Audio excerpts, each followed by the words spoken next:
الحمد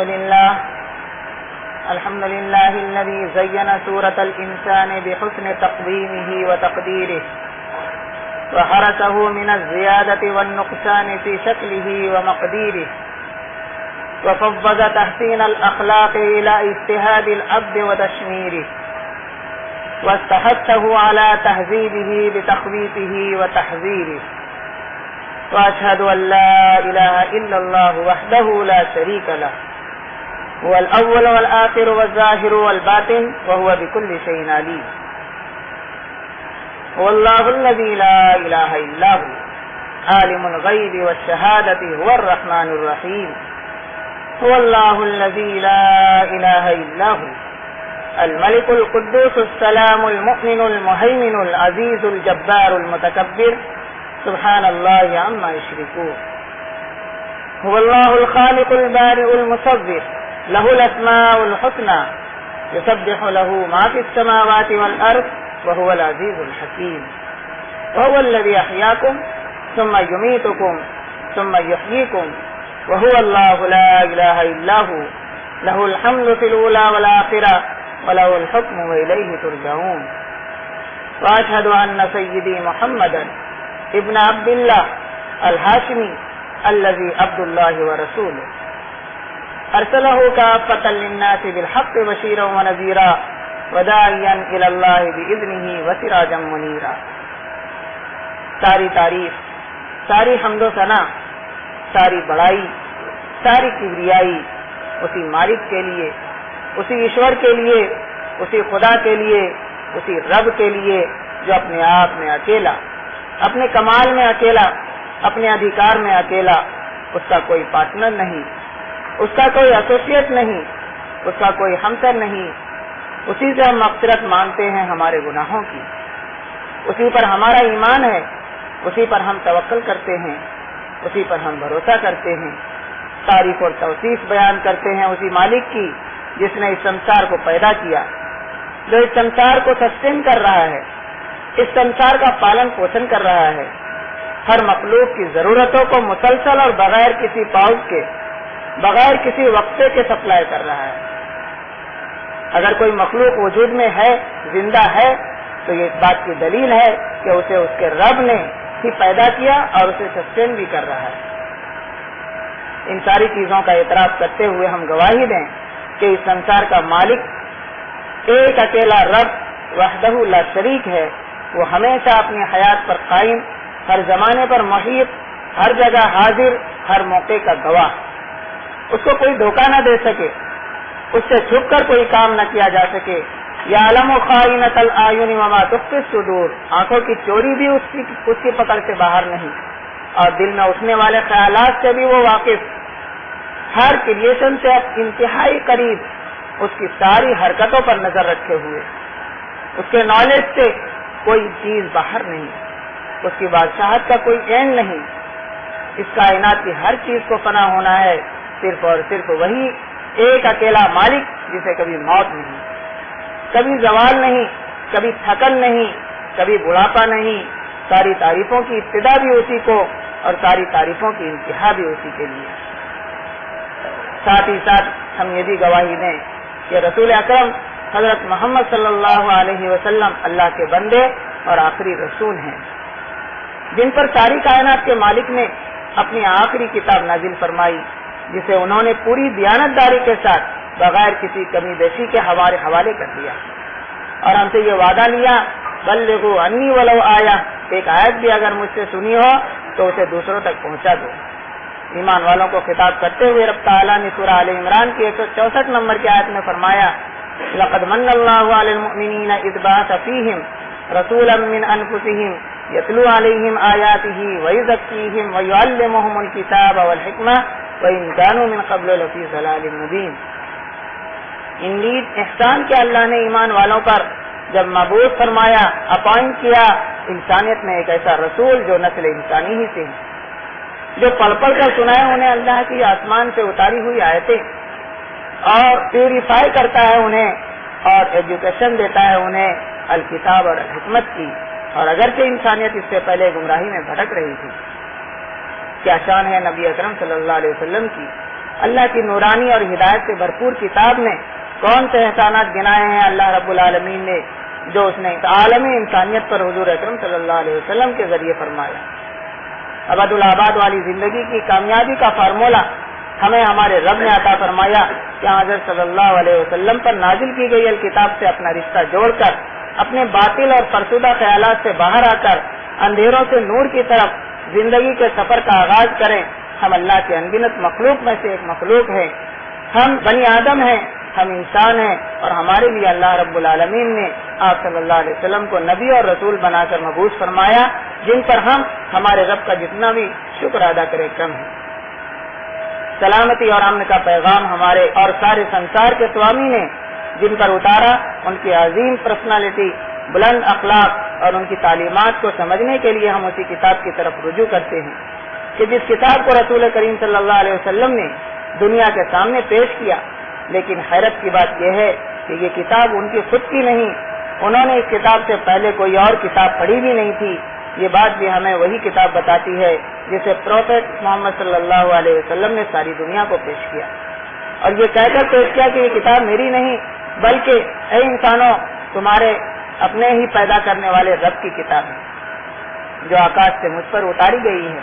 اب تعالیٰ نے فرمایا وَإِنَّهُ لَتَنزِيلُ رَبِّ الْعَالَمِينَ نَزَلَ بِهِ الرُّوحُ الْأَمِينُ عَلَى قَلْبِكَ لِتَكُونَ مِنَ الْمُنذِرِينَ، اور بے شک یہ قرآن نازل کیا گیا ہے سارے سنسار کے پالنہار کی طرف سے، لے کر اترے اسے روح الامین نامی فرشتے آپ کے قلب اطہر پر، تاکہ آپ صلی اللہ علیہ وسلم سارے عالم کو وارن کر دیں۔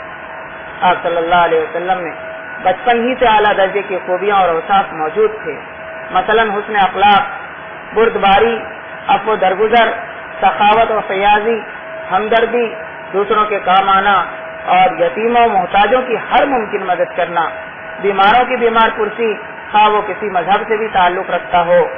نبی کریم صلی اللہ علیہ وسلم مکہ المکرمہ میں صادق اور امین کے نام سے جانے جاتے تھے۔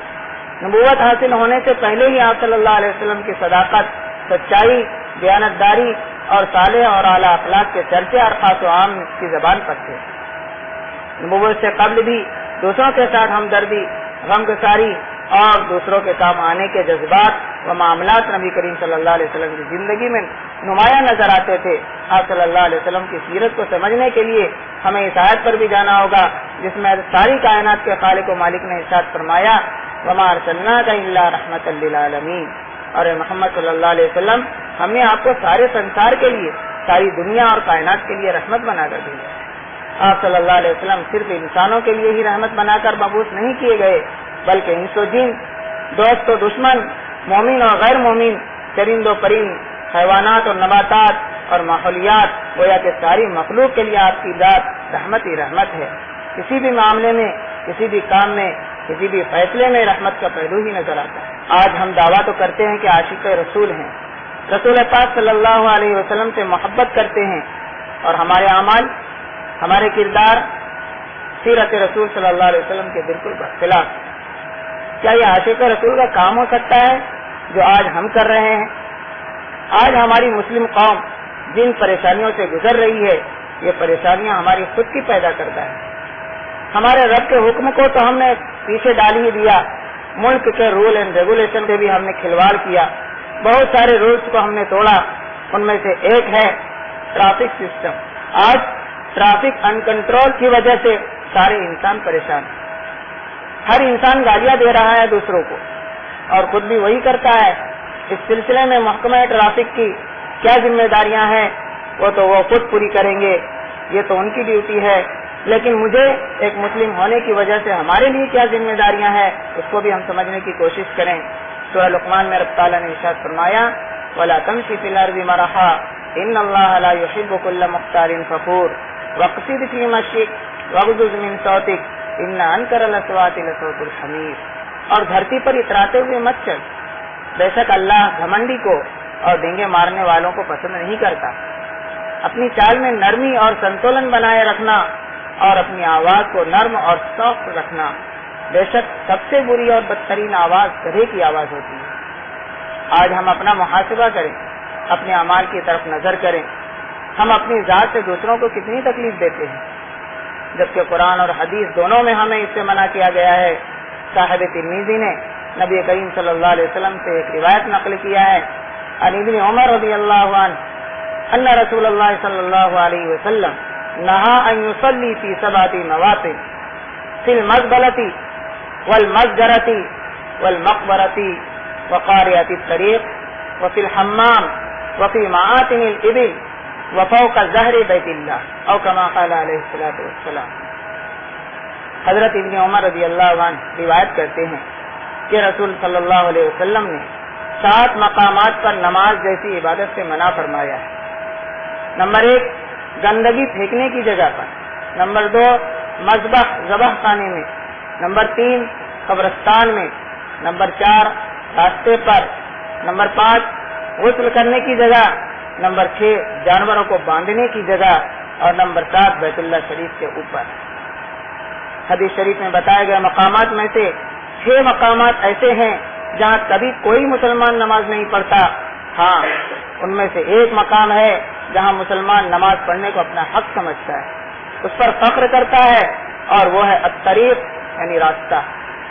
جو نبی راستے میں نماز جیسی اہم عبادت کرنے کی اجازت نہ دے، وہ نبی راستے میں ریڑھی لگانے، راستے میں گاڑیاں کھڑی کرنے کی، راستے میں دکان لگانے کی، راستے میں بیٹھنے کی، راستوں میں جلسے جلوس نکالنے کی، راستوں میں فنکشن کرنے کی، راستوں میں منڈپ لگانے کی اجازت کیسے دے سکتے؟ اور ان کاموں کے کرنے میں ہمیں احساس تک نہیں ہوتا اور ہمارے ذہن میں نہیں آتا کہ یہ کام قرآن اور سنت کے خلاف ہو رہے ہیں۔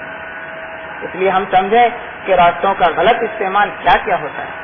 راستوں میں گاڑی کھڑی کر دینا، راستوں میں دکانیں لگانا، راستوں میں فنکشن کرنا، راستوں میں کھیلنا، راستوں میں مٹیریل کا ڈالنا، چاہے وہ کنسٹرکشن کے مٹیریل ہوں یا اور بھی کچھ ہو سکتے ہیں۔ راستوں میں کرکٹ کھیلنا، یہ سارا کام قرآن اور سنت کے خلاف ہے۔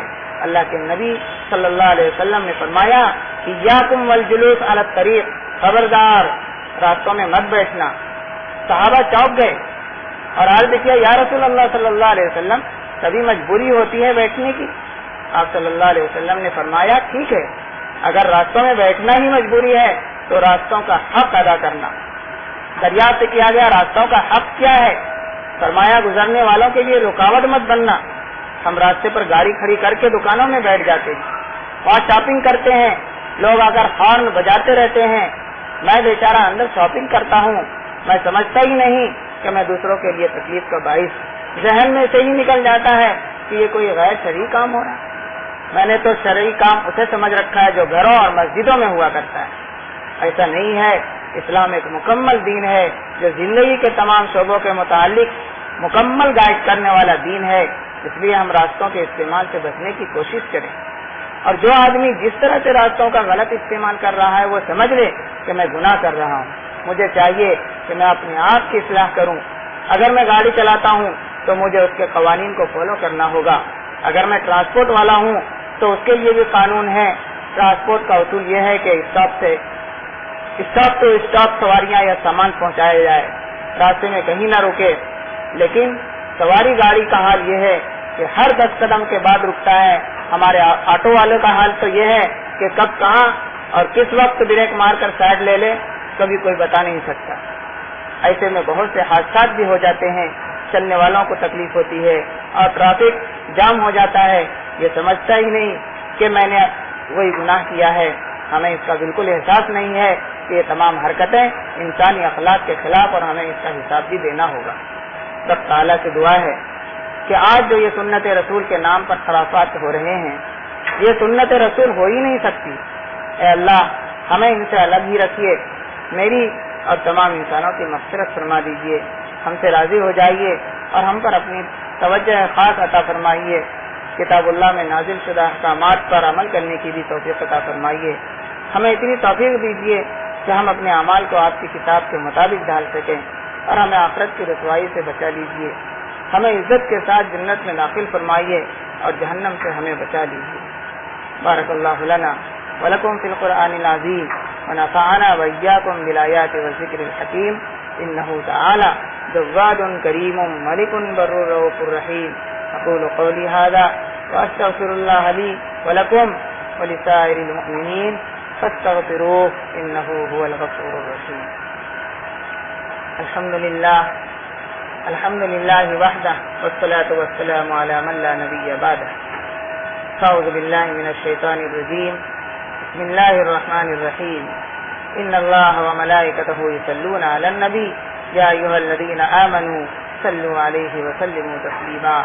اللهم صل على محمد وعلى آل محمد كما صليت على إبراهيم وعلى آل إبراهيم إنك حميد مجيد.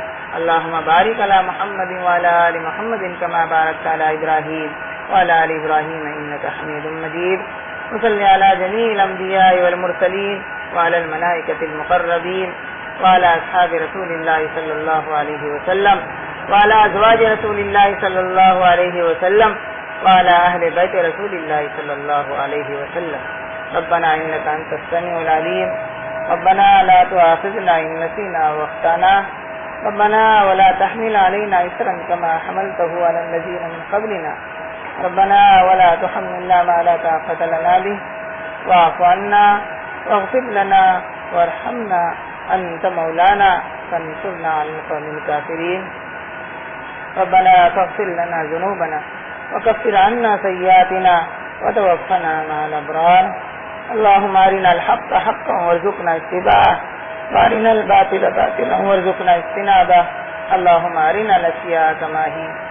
اللهم هين علينا سكرات الموت.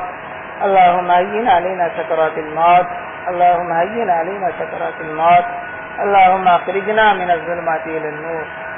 اللهم أحسن عاقبتنا في الأمور كلها وأجرنا من خزي الدنيا وعذاب الآخرة.